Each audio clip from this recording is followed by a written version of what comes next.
Buongiorno e ben ritrovati con una nuova edizione del TG Flash di New Sicilia.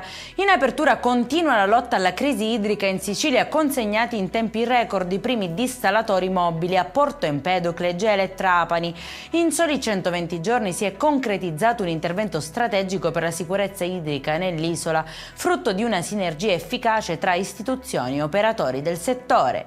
La regione siciliana investe invece sull'istruzione professionale con un piano triennale da 94,5 milioni di euro finanziato dal Fondo Sociale Europeo Plus 2021-2027. L'obiettivo è attivare 300 corsi destinati a 8.100 giovani in tutta l'isola. E passiamo alla cronaca. Si terrà il prossimo 10 settembre l'udienza per il giudizio immediato nei confronti di Stefano Argentino, il giovane che ha confessato l'omicidio di Sara Campanella, studentessa universitaria uccisa lo scorso 31 marzo a Messina. La procura ha contestato diverse aggravanti, motivi abietti e futili, crudeltà e premeditazione.